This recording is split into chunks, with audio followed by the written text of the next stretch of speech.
কেন জানি না সকাল সকাল ভিডিও ভয়েস দিতে বসলে আমার গলার ভয়েসটা একদম অন্যরকম হয়ে যায়। তো দেখো সকাল সকাল আমরা বেরিয়ে পড়েছি মামা বাড়িতে যাওয়ার উদ্দেশ্যে, কারণ সেখানে আজকে থেকেই শুরু হবে অষ্টমী স্নানের মেলা। ছোট থেকে বড় হয়েছি, সেই মেলাটা একবারও মিস করা হয়নি। এবার কি করে মিস করি বলো? সেই জন্য কিন্তু আমরা যাচ্ছি সকালবেলা, বুনু আর আমি। তো যাওয়ার আগে আগে আমার কিছু কাজবাজ ছিল, সেগুলো কমপ্লিট করে রেখেই আমাকে যেতে হবে যেহেতু। তো প্রথমে সকালের কিন্তু রান্নাবান্না আমার হয়ে গেছে। তো তারপর দেখো গোয়ালা দাদু এসে অনেকগুলো দুধ দিয়ে গেল। তো বাড়িতে যেহেতু আমরা কেউ থাকবো না, তো দুধগুলো নষ্ট হয়ে যাবে, সেই জন্য ভাবলাম যে যেহেতু গোবিন্দভোগ চাল ছিল, মানে আমি সকালবেলা মাছের মাথা দিয়ে মুড়িঘণ্ট করেছিলাম, তার মধ্যে থেকে অনেকটা পরিমাণ চাল বেঁচে গিয়েছিল। আর এখানে হচ্ছে যেহেতু দুধ সব কিছু রয়েছে, তো তাই ভাবলাম যে পায়েস বানাই। আমি আজ পর্যন্ত কোনো দিন পায়েস বানাইনি, আজকে ফার্স্ট টাইম আমি পায়েস বানাচ্ছি। আর এই যে বললাম না সকালবেলা আমি মুড়িঘণ্ট বানিয়েছিলাম, তো সেই রেসিপিটাও তোমরা পেয়ে যাবে খুব তাড়াতাড়ি, একটু ওয়েট করো। তো যাই হোক, এখানে দেখো পায়েস বানানোর জন্য প্রথমে দুধটাকে জাল দিয়ে নিয়েছি, তারপর গোবিন্দভোগ চালটাকে একটু ভিজিয়ে রেখেছিলাম, ওই চালটা দিয়ে দিয়েছি, আর তারপরেই তেজপাতা এবং এলাচ দিয়ে দিয়েছি পায়েসটা ভালো গন্ধের জন্য। যেহেতু এটা আমার ফার্স্ট টাইম বানানো, মানে এরকম অনেক রান্না আছে, মানে রান্নাবান্নার যদি একটু আইডিয়া জানা যায় তাহলে কিন্তু অনেক রান্না নিজের থেকেই করা যায়। তো সেরকমই দেখো পায়েসটা একদম নিজের অজান্তে, কখনো কাউকে দেখিও নি, আবার নিজে কোনো দিন বানিয়েও নি, হঠাৎ করে বানিয়ে নিয়েছি। একটু কনফিউজড ছিলাম যে চিনিটা কীরকম হবে, মানে মিষ্টিটা ঠিকঠাক থাকবে কি না, কিন্তু বিশেষ করে সব দিক দিয়ে একদম পারফেক্ট ছিল। মানে একটু যদি রান্নার আইডিয়া থেকে থাকে তাহলে কিন্তু প্রতিটা রান্নাই নিজের থেকে করা সম্ভব। তো রেডি সেডি হয়ে বেরিয়ে পড়েছি। আর আজকে কিন্তু ভীষণ গরম ছিল, আজকে পয়লা বৈশাখের পরের দিন। তো যেহেতু আমরা বাড়িতে থাকবো না, আর বাড়িতে সেরকমভাবে খাওয়া দাওয়া করাও হলো না, তো তাই জন্য আমি ভাবলাম যে প্যাকেট করে নিয়ে নেই, ওই বাড়িতে গিয়ে খাবো। আর আমাদের বাড়ির থেকে কিন্তু আমার মামা বাড়িতে যেতে মাত্র 25 টাকা ভাড়া লাগে, আর 20 মিনিটেই যাওয়া যায়। সেই জন্য আমি দেখো এভাবে প্যাকেট করে নিয়ে নিলাম, কারণ মামা বাড়িতে আমার ভাই বোনুরা আছে আর দিদাও আছে। আমার দিদা আর আমার মামার বড় মেয়ে, ওরা দুইজন মুড়িঘণ্ট খেতে ভীষণ ভালোবাসে। তো হঠাৎ করে কেন জানি না কথাটা আমার মনে পড়লো, সেই জন্য মুড়িঘণ্টটাও আমি কিন্তু প্যাক করে নিয়েছি। তো তারপরে এই যে আমরা টোটোতে উঠে পড়েছি, বুনু আর আমরা দুইজনে যাচ্ছি। আমার মা, ভাই, বাবা ওরা বিকেলবেলা যাবে। তো আমরা যেহেতু সকাল সকাল যাচ্ছি, তো সেই জন্য আমরা দুই বোন একাই যাচ্ছি আর কি। আর এইদিকে দেখো মামা বাড়িতে আসার আনন্দে আমরা দুই বোন মিলে মেহেন্দি পরে নিয়েছি। আরে না না, মামা বাড়িতে আসার আনন্দে নয়, অ্যাকচুয়ালি তোমরা জানো হয়তো যারা আমার ব্লগ দেখো, আমি একটা মেহেন্দি ক্লাস শুরু করেছি, মানে মেহেন্দি শিখছি। তো ওখান থেকে আর কি এই দুটো ডিজাইন পাঠানো হয়েছে প্র্যাকটিস করার জন্য, সেই জন্য আমার হাতে একটা ডিজাইন প্র্যাকটিস করেছি, বুনুর হাতে একটা ডিজাইন প্র্যাকটিস করেছি।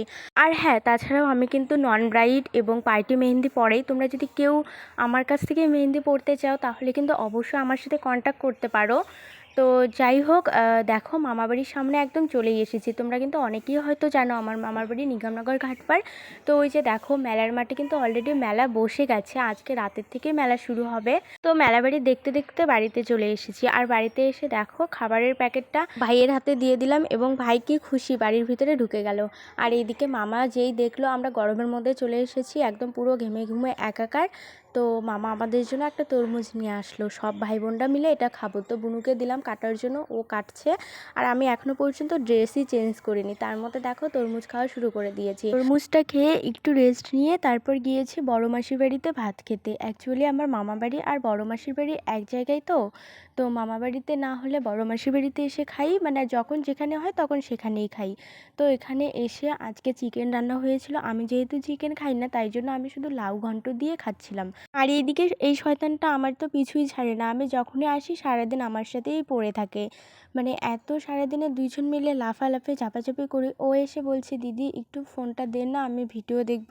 ফোন নিবে, ভিডিও দেখবে, প্লাস আমার সাথে রাত্রেবেলায় মেলায় যাবে, সেটার আবদার করছে।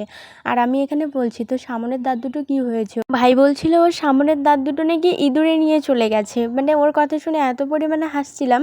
তো যাই হোক, দেখো সন্ধ্যাবেলা আমরা রেডি সেডি হয়ে বেরিয়ে পড়েছি মেলায় যাওয়ার জন্য। এই যে মানে আজকে সকাল থেকে আসছি থেকে ও আমার পিছন নিয়েছে, ও আমার পিছন ছাড়ছে না, মেলায় যাবে, দিদির সাথে মেলায় যাবো। এই যে বের হইলো মেলায় যাওয়ার জন্য। আর আজকে সব ভাই বোনদের নিয়ে মেলায় এসেছি, ওদের সব থেকে বড় গার্জিয়ান হচ্ছে আমি। আজকে আমি গার্জিয়ান হয়ে মেলায় এসেছি ভাই বোনদের নিয়ে। তো মেলায় এসে প্রথমে আগে ঠাকুরের দর্শন করে নিলাম, মা দুর্গা। এই জিনিসটা না আমার খুব ভালো লাগে যে আমাদের বছরে 2বার করে দুর্গাপুজো হয়, মানে এত ভালো লাগে না এই জিনিসটা। তো যাই হোক, দেখো মেলায় আজকে কাকে কাকে নিয়ে এসেছি। এটা আমার ভাস্তি হয়, আর বাদবাকি যাদের তোমরা দেখলে সব আমার ভাই বোন। তো ওদেরকে নিয়েই এসেছি। তো দেখো আজকে কিন্তু মেলাটা একদম ফাঁকা, যেহেতু আজকে প্রথম দিন। অন্যান্য বছর আমরা ছোট থেকে বড় হয়েছি দেখে এসেছি যেদিন অষ্টমীর স্নান হয়, মানে যেদিন অষ্টমী সেদিন থেকেই মেলা শুরু হয়। আর এই বছর কিন্তু উল্টো, একদম ষষ্ঠীর দিন থেকে মেলা শুরু হয়েছে। ষষ্ঠী, সপ্তমী, অষ্টমী, মানে যারা দূরে থাকে অন্যান্য জায়গার লোক তারা তো জানে না যে এবার হচ্ছে ভোটের জন্য 2 দিন আগের থেকেই মেলা শুরু হয়ে গেছে। তার কারণ অষ্টমীর পরের দিনই মেলা শেষ হবে, এই জন্য এই দিকে 2 দিন বাড়িয়ে দিয়েছে। তো সেই কারণে অনেক লোক জানে না, আসেনি। তো সেই জন্য কিন্তু মেলাটা অনেক ফাঁকা ছিল, শুধু যাদের বাড়ির কাছে যারা জানে তারাই এসেছে। তো তারপর আমি একটা দোকান থেকে কাপ নিলাম, যেহেতু আমাদের বাড়িতে কাপ রয়েছে কিন্তু মানে বেশিরভাগ কাপগুলো একদম ভেঙে গেছে। তো কাপ নিলাম, আর এইদিকে রান্নাবান্নার জন্য কিছু জিনিস নেব, মানে আমার রান্নার ভিডিও যেহেতু আমি করি, রান্নার ভিডিও করতে আমার কিছু প্রয়োজনীয় জিনিসের দরকার। তো সেই জিনিসগুলোই নিচ্ছি, আর এই জিনিসগুলো নিচ্ছি মাও ভীষণ খুশি হবে, তার কারণ মা রান্নাঘরের জিনিস দেখলে ভীষণ খুশি হয়। তো যাই হোক, তারপর ভাই আবার আবদার করছিল ওই বাচ্চাদের ওই খেলনাটার মধ্যে উঠবে, ভাইকে আবার ওখানে উঠিয়ে দিলাম। আর তারপর জানো এই মেলার বিশেষ আকর্ষণ কী বলো তো, এই যে ডিম খেলা, তেল খেলা। দেখো এখানে 1 পাতা করে ডিম দিয়েছে, আর ওখানে একটা কাঁটা ঘুরছে, মানে 1 পাতা করে ডিম 10 টাকা দিয়ে তোমরা খেলতে পারবে। ওই কাঁটাটা যদি এসে তোমাদের টাকার মধ্যে পড়ে তাহলেই কিন্তু তোমরা 1 পাতা ডিম পেয়ে যাবে। দেখো আমি 17-র মধ্যে ধরেছি, ভেবেছি যে উঠবে আমাদের ডিম, কিন্তু 18-র মধ্যে উঠলো। এইভাবে খেলতে খেলতে 150 টাকা হেরে গেছি, কিন্তু ডিম একটাও পাইনি। পরে যখন অফ ক্যামেরায় একটা ডিম খেলেছি 5 টাকা দিয়ে 2টো ডিম, তখন আবার 2টো ডিম পেয়েছি। তো যাই হোক, তারপর যেহেতু ভাই বোনকে নিয়ে এসেছি গার্জিয়ান হয়ে, ওদের তো কিছু খাওয়াতে হবে। আজকে কাউকে কোনো কিছু কিনিয়ে দেয়নি, শুধু খাইয়েছি।